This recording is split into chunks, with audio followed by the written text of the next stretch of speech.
Hi, I'm Mike Frogley. I've been involved in wheelchair basketball for over 30 years. I started out as a player in 1992 going to the Paralympics.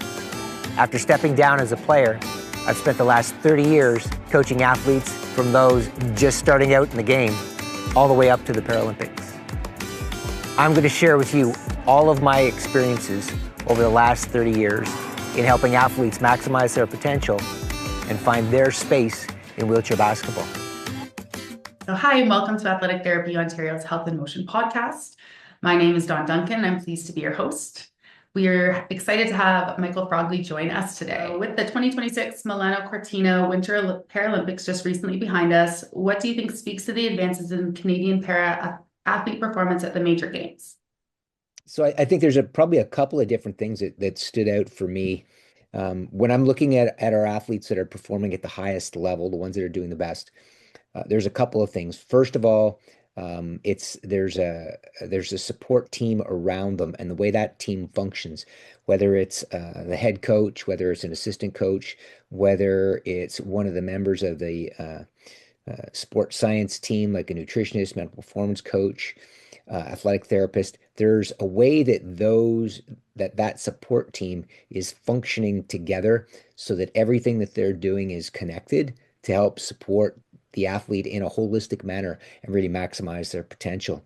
Second thing that stands out is we're starting to see technological advancement in the sport, and we want to stay on the cutting edge of that. That helps. It doesn't really enhance athlete performance. What it does is it allows an athlete to maximize the ability they already have. What I see with equipment is when it's not at the cutting edge, it holds an athlete back in some small way. And then the third thing I see in our athletes is I see a greater precision amongst the very best. You can just see an attention to details of their craft at just a higher level. And those are the athletes that end up being the most successful in the games. Amazing. And did you have a favorite moment from the games this year? That's tough because picking a favorite moment means I'm picking a favorite athlete, and I have a whole bunch of them in there. And my athletes and the athletes that I've worked with over the years, they're kind of like my kids. So I can't have a favorite kid. Of course. But there are a bunch of different ones that put smiles on my face. Like I loved Greg Westlake and Liam Hickey when they got on the ice. Unfortunately, Greg got injured partway through the games, but I love seeing them because I've worked with Greg in a coaching capacity, and I've known Liam since he was, I think, 15 years old, and so it's just a lot of fun to watch him grow and develop. Uh, I saw one of my former student athletes from the University of Illinois, two of them actually, competing in different sports. I saw Hori Wataru as the goalie for the Japanese sledge hockey team. He played wheelchair basketball for me at Illinois. And then I saw Aaron Pike in biathlon for the US team, and he played wheelchair basketball for me. So I always love seeing uh, the different athletes that I've had a chance to work with and getting a chance to see them excel and achieve their dreams. So you're something of a legend among Canadian para-athletes in general and an absolute trailblazer with wheelchair basketball. Can you share a moment from your introduction to wheelchair basketball after the car accident that propelled you into the sport and how you became a major competitor within 3 years of taking it up? Did you have mentors, trainers, athletic therapists, or others that helped you on your journey? Yeah. So I can't speak to a specific moment that caused me to I guess move into wheelchair basketball, but I can tell you about the process. I remember being in the rehab center in Ottawa after my accident, and it's probably sometime in late August, early September, and one of the local club players with the Ottawa Royals at the time, Eddie Katrowski, had heard there was this young guy that used to play stand-up basketball in high school that had crashed his car, had a spinal cord injury. Eddie came up into my room one night and asked me if I'd like to try out wheelchair basketball. I thought, okay, yeah, I'll try it. So I hopped in a chair. We went down to the gym at the rehab center in Ottawa, and we went to shoot baskets, and I was horrible. I couldn't even get the ball to touch the net. Forget about going into the basket. I couldn't even get it up to touch the bottom of the net. I thought to myself, this sucks. I'm not doing this. But I thought, you know what? If I can't play basketball, maybe I can coach. So I reached out to my old high school coach And I asked him, I said, can I come and help out with the team? He'd heard about my accident. And he said, I'll do one better for you, Frog. Even he called me Frog. Um, he said, you can coach the team. And so I started coaching my old high school team just 3 months after my car accident. And I'd be on the court every day. And I'd be passing in drills and catching a ball and dribbling it and different stuff like that, just on the court. And being around the game, it was like having an itch that you have to scratch. And after a couple of years, I decided, what, I want to try this out again. And I went back to the old asphalt courts that I had grown up playing on, and started playing and figuring out how to shoot, pass, and dribble and push. And I did that a little bit, and I reached back out to Eddie Kotrowski, asked him if I could come out and practice with the Royals, and I went out with him. And right around that time, a gentleman had moved from Alberta, a guy named Reg McClellan, who had started the Alberta Northern Lights. Reg is he is truly a legend in wheelchair basketball in Canada, and there's so many people that find their roots in conversations with him. He took me under his wing and he began to teach me the game, and so that got me started. Um, Mentors. I've had so many. I really have.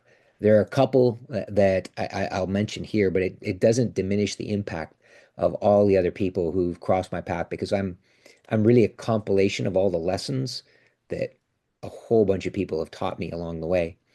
Marty Morris from the University of Illinois, legendary wheelchair track coach, maybe the best of all time. He, when I went there to start coaching, literally every day after practice, I would go into his office and we would debrief practice. So every single day, I was getting a lesson as to how to make practice better for our athletes. He was phenomenal, phenomenal instructor. Ron Likens, who was my coach in college, he just demanded a level of execution that that taught me how important precision is in the sport. And I've tried to carry that on over the years, but yet it was always focused on fundamentals, keeping it simple. Um, Other people, Brad Hedrick, who's my athletic director at U of I, taught me a bunch of things about leadership that I continue to do to this day. And then Judy Goss, who was our mental performance coach with our senior men's team for like almost like 2 decades. She she grew me as a person and as a coach as well. So those are just a few people to kind of to mention off the top of my head. But there are so many people like that have crossed my path and influenced me in really positive ways. It sounds like an amazing journey. So if I kind of build on that, what took you from a novice in 1986 to a Team Canada athlete in 1989, and then part of the Canadian fourth place finish in wheelchair basketball at the 1993 Barcelona Paralympics?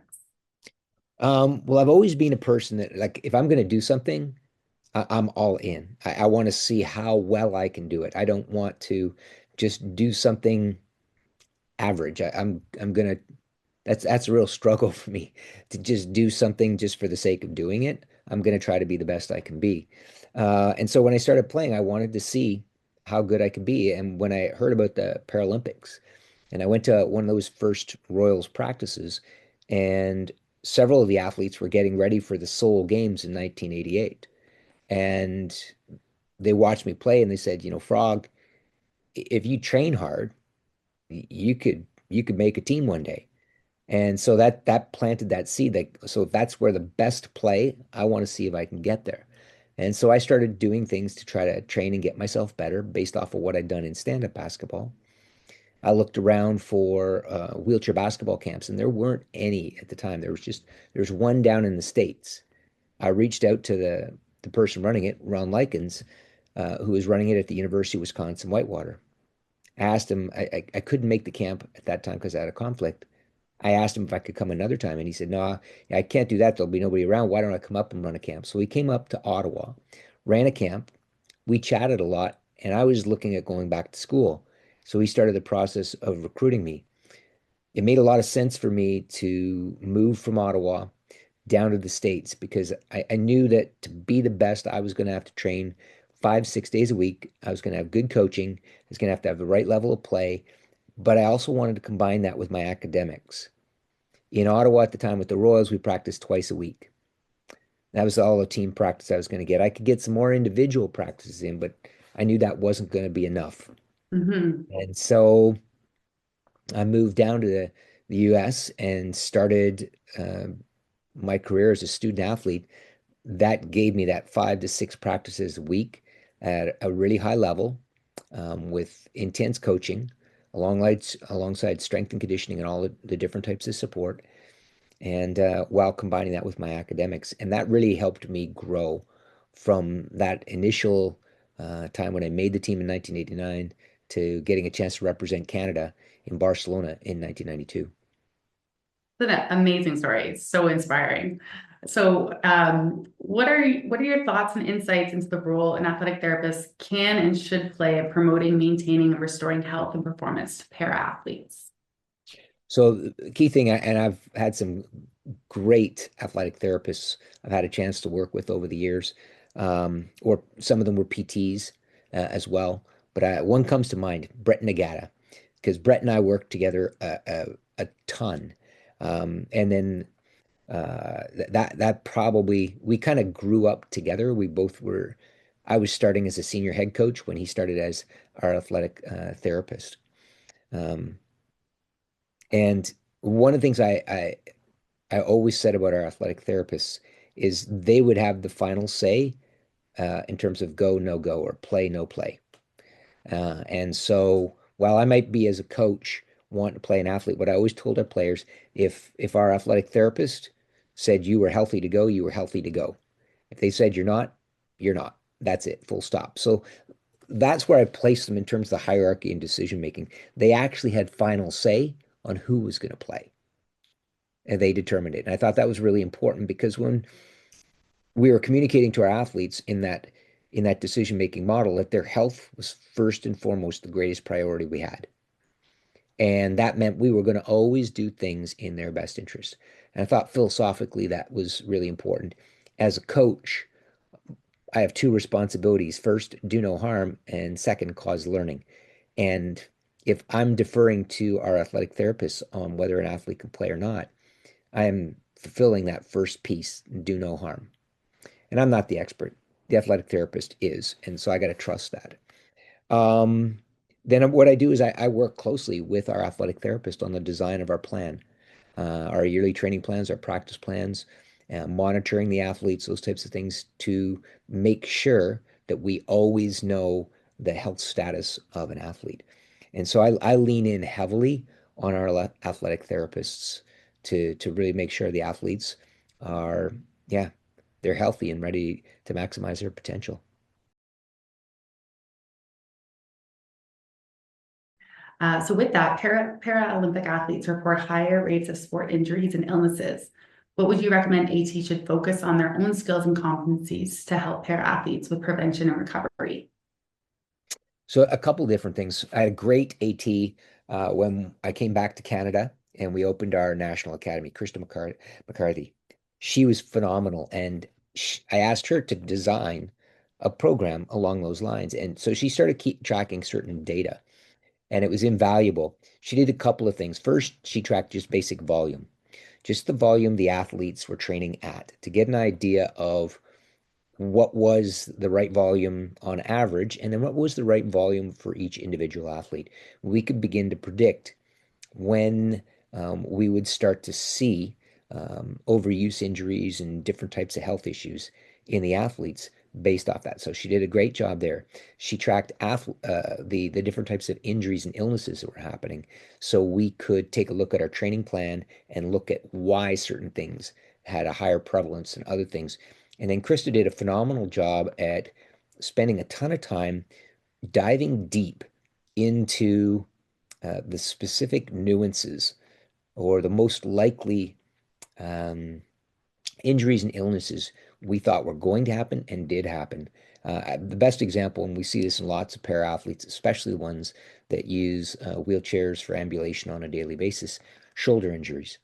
And so she put in an extensive shoulder injury, I'll call it a shoulder injury prevention plan for our athletes so that we really reduced those shoulder injuries, and she was really phenomenal in that way. She had me design different schedules to make sure that our athletes got out of their chairs the right amount of time during the day to relieve pressure so we didn't get pressure sores. She would take a look at the strapping our athletes used and check in on each one of them to monitor their strapping if they made adjustments in their chair installation, because we knew that was something that could cause sores. So there were a whole bunch of things that she did in those sort of three areas: tracking volume, tracking injury, illness rates, and then really diving deep into injury prevention in the things that come up most frequently for para-athletes. That's what I would recommend for ATs out there, is to really look at those three areas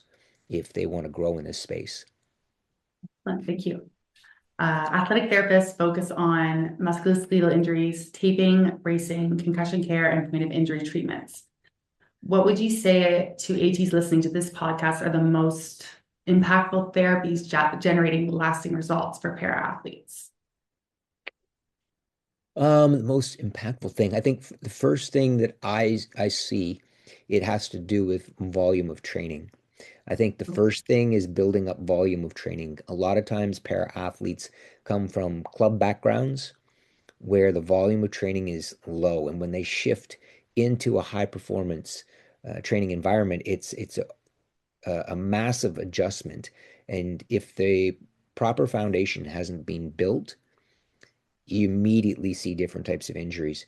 And so I think it's really important for the athletic therapists to work closely with the strength and conditioning coaches to do what I'll call foundational strength and conditioning that really actually addresses more of the weaknesses, I'll call them, in their ability, in their function, than the strengths in their function. It's those weaknesses that tend to lead to overuse injuries or, fairly quickly when we increase volume of training. Other things I would say, really, really take a look at what athletes need to do to strengthen that shoulder joint. I think it's the most important joint, really. And my focus is in wheelchair basketball, so a wheelchair Paralympic sport. Um, I think you really want to do a lot of preventive strength training there. And it's literally done well, it is done every day. To this day, I still do the strength and conditioning that Marty Morris taught me when I first went to U of I back in 1997. I do his protocol every single day to try to really keep my shoulder stable and strong. And so I think that's a key thing. And then take a look, I think, at pressure sores tend to be the other big thing that we see. And so thinking about how you do padding, how you monitor, how you do pressure relief, things like that. And then the last one that surfaced a little bit, it is around concussion protocols. Um, we can see higher rates of a concussion in some wheelchair sports. And I think it's important to have a good protocol and monitoring system in place there. Excellent. Um, so adaptive sport specific equipment choices and fitting are critical to injury prevention and para athlete performance. How would you advise ATs to stay on top of the equipment advances in general and to gain knowledge needed to best serve para athletes that they're working with? Oh, wow. So the first thing I would say relative to equipment, I would start off by saying is talking to the athletes. Most ATs that are going to come into parasport or be in parasport won't be have been in it as long as a lot of the veterans that are in the sport.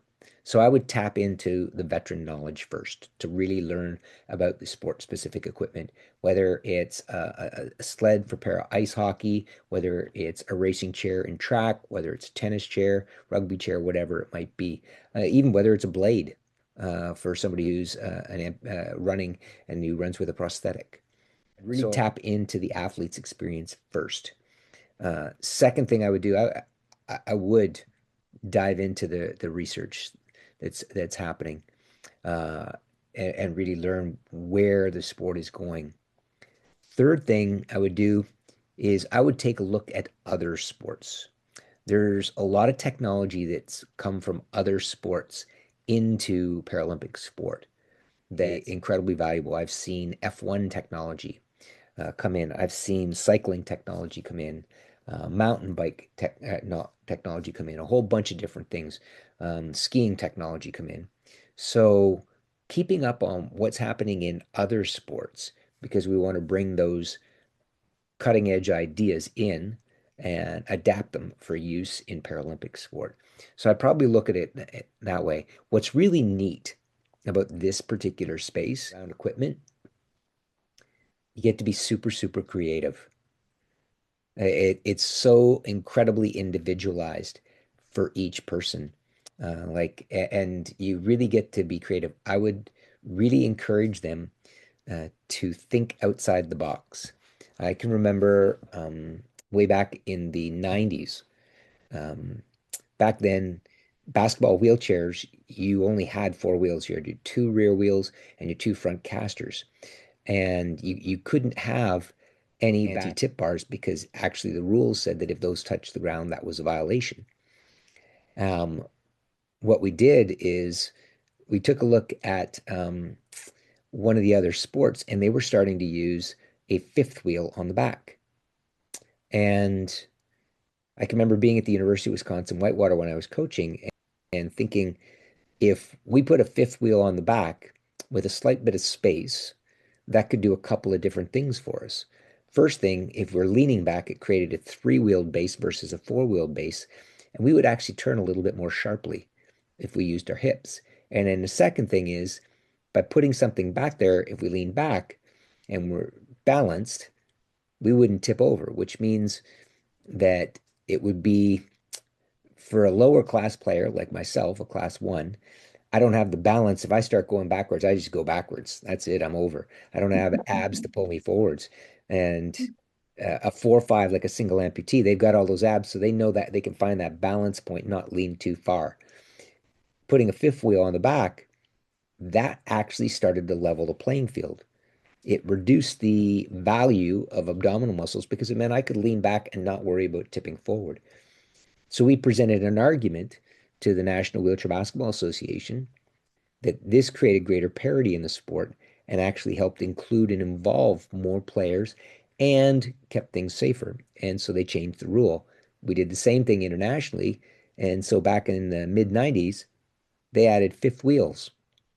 And that was a huge innovation in the sport. And you don't see, if you look at any basketball wheelchair out there right now, there's none that are without a fifth and now a sixth wheel because we realized the fifth wheel we would spin out and a fifth and sixth wheel provided us that much more stability.